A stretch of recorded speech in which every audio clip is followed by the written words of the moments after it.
बिस्मिल्लाहिर्रहमानिर्रहीम। मैं हूँ मेजर सैयद कामरान हैदर। हमारा चैनल है मीरपुर वीज़ा कंसल्ट। आज मैं आपको वीज़ाज़ के बारे में बताऊंगा, उन कंट्रीज़ को जिनको शेंजन कंट्रीज़ कहा जाता है या शेंजन एरिया कहा जाता है। मैं आपको ये बताऊंगा कि वो कौन सी कंट्रीज़ हैं, उनमें अप्लाई करने के क्या फ़ायदे हैं, आजकल क्या उनके वीज़े हो रहे हैं कि नहीं हो रहे हैं, और उनका सक्सेस रेशो क्या है। और जो सक्सेस रेशो है बेसिकली वो किस चीज़ पे डिपेंड करता है। सबसे पहले तो मैं आपको बताता चलूँ, शेंजन एरिया जो है वो बेसिकली 29 यूरोपियन कंट्रीज़ में से आता है, जिसमें से 25 ईयू स्टेट्स हैं और चार जो है नॉन ईयू स्टेट्स हैं। अच्छा जी, इसमें जो है वो शेंजन एरिया क्यों है, बेसिकली इनके बॉर्डर्स आपस में अबॉलिश कर दिए गए हैं। मीन्स अगर आप एक कंट्री का वीज़ा लेते हैं तो आप बाकी कंट्रीज़ में फ्री मूवमेंट कर सकते हैं। अच्छा, ज़्यादातर जो कंट्रीज़ हैं वो तकरीबन जो है आपको जो वीज़ा है वो 90 डेज के लिए वैलिड होता है, 180 दिन के अंदर। तो वो कंट्रीज जो कि शेंजन एरिया में है, अगर आप अप्लाई करते हैं अपना विजिट वीज़ा या टूरिस्ट वीज़ा, तो आप उन तमाम कंट्रीज में जा सकते हैं जो कि शेंजन एरियाज में आती।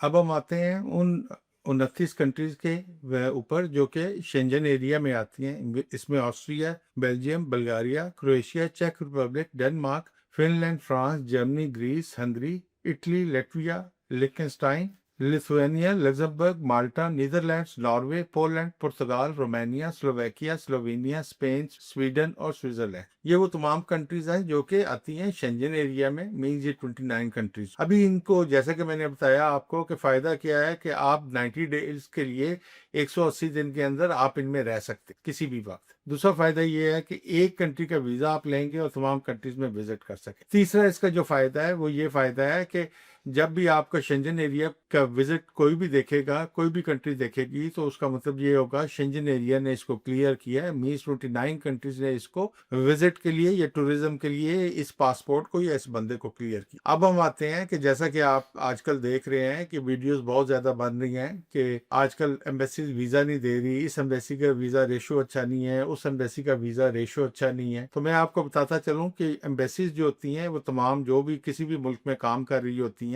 इमिग्रेशन या वीज़ाज उनका एक पक्का एस्पेक्ट होता है। उसके लिए उनके बाकायदा बना होता है, मेंबर्स होते हैं उस एम्बेसी के, जो कि या डिपार्टमेंट होता है जो कि इसके ऊपर काम कर रहे होते हैं। ये नहीं होता कि वो लोग साल के कुछ हिस्से में फारग बैठे होते हैं और साल के कुछ हिस्से में काम करते हैं। बेसिकली जो वीज़ा की सक्सेस है वो किस चीज़ पे बेस करती है? बेसिकली वीज़ा की सक्सेस आपके ऊपर बेस करती है, उस पर्सन के ऊपर या क्लाइंट या एप्लीकेंट के ऊपर बेस करती है। वो बेस करती है उसके पास कागजात कैसे हैं, उसकी ट्रैवल हिस्ट्री कैसी है, वो फाइनेंशियली कैसा है, उसकी इमोशनल टाइज कैसी हैं, उसकी फाइनेंशियल टाइज कैसी हैं। ये तमाम चीज़ें बेस करके आपकी वीज़ा फाइल बनती है। बेसिकली वो लोग जो कि आपका केसेस प्रिपेयर करते हैं वो अपने सर के ऊपर से उतार के आपको ये कहते हैं कि नहीं जी, इस एम्बेसी का वीज़ा रेशो अच्छा नहीं है, इस वजह से आपका वीज़ा नहीं लगा, या ये एम्बेसीज आजकल वीज़ाज नहीं दे रही। जैसा कि आप लोग जानते हैं आजकल यूएस, इजराइल और ईरान की वॉर चल रही है, लेकिन फिर भी एम्बेसीज काम कर रही हैं, वीज़ाज दे रही हैं। लेकिन वीज़ाज उन लोगों को दे रही हैं जिनके डॉक्यूमेंट्स ठीक हैं, जिनके पास ट्रैवल हिस्ट्रीज, फाइनेंसिस उनके पास ठीक है, उनके पास अच्छी बैंक स्टेटमेंट्स हैं, उनके पास स्पॉन्सर्स मौजूद हैं, उनके पास रीजंस बाहर जाने के मौजूद हैं। अगर वो एम्बेसीज जो है एंट्री क्लियरेंस ऑफिसर्स को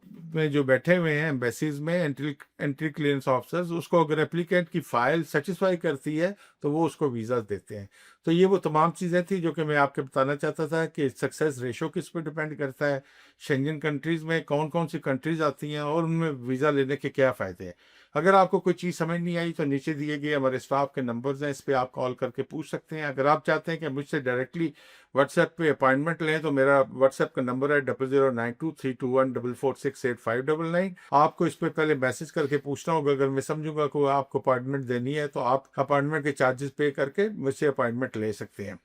in the last of all मैं आपको बताना चाहता हूँ कि ये बेल आइकन जरूर प्रेस करें ताकि आप हमारा चैनल सब्सक्राइब करें। हम इस वक्त लिंक्डइन, टिकटॉक और फेसबुक सब पे और इंस्टा पे मौजूद है। थैंक यू, बहुत मेहरबानी।